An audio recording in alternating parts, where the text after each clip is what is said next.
Hi there. Today I'm going to touch on listing around the holidays, what that looks like, some best practices, and how to help you stay sane.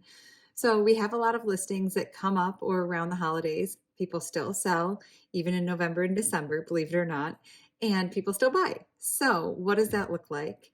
Oftentimes, when we list, we always use a automated showing service that allows you to block out times. So I tell everyone in general, but especially around the holidays, when you're listing in November or December, make sure that you block out the times that you do not want showing. So obviously Thanksgiving, if you're having family in town, a lot of times during this time of the year, schedules are a little bit crazier. So blocking out those times, making sure we have them put together so that I can restrict those showing blocks and say nobody's allowed to show during these times. And oftentimes we'll do a 24 hours notice required.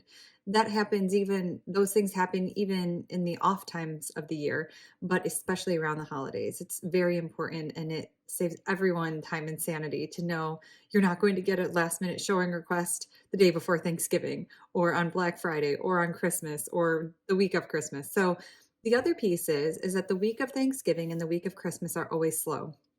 So a lot of times people will just block out that week. Now, that people can still request to show, so you can still get exceptions and we can still know if somebody's interested. So if there is a emergency, you can absolutely make it work. We don't want to lose buyers, but at the same time, it's the exception, not the rule.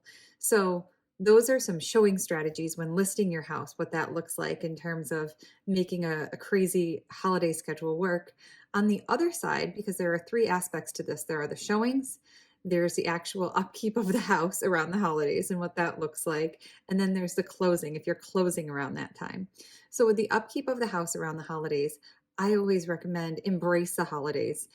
Put all the pumpkins out, make all the smells happen. Use your diffuser, which I've talked about. We like to avoid like the really strong air fresheners and things like that, but diffusers and cooking and natural scents like that.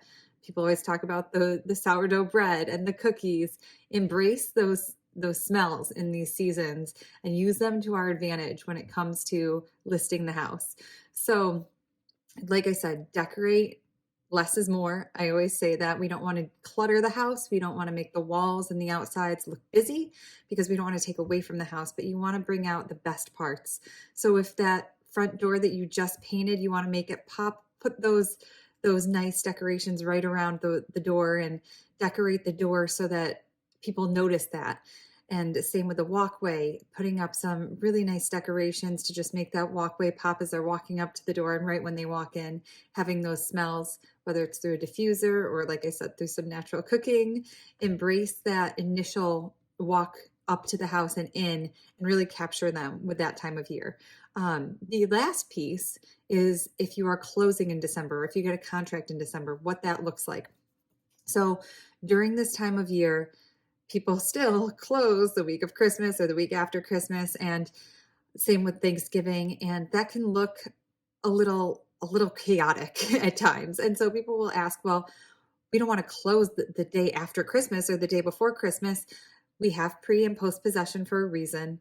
If you want to get into that house the week before Christmas so you can have Christmas there, that's something that, although we can't guarantee, we can have that conversation and negotiations. However, it is always better to negotiate pre or post possession, which is moving in early or moving or allowing your seller who you're buying from to stay after closing. That's post possession.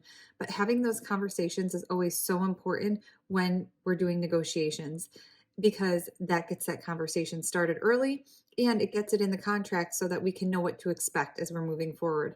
Bringing it up down the road just makes things harder because at the end of the day, everyone at that point, when we're a month into a contract, is losing their mind just trying to get everything packed up and schedule the mover and schedule the holidays and keep their life together just day to day, that the last thing that they want to do is talk about pre or post possession or changing something in the contract. And it's just so overwhelming for most people.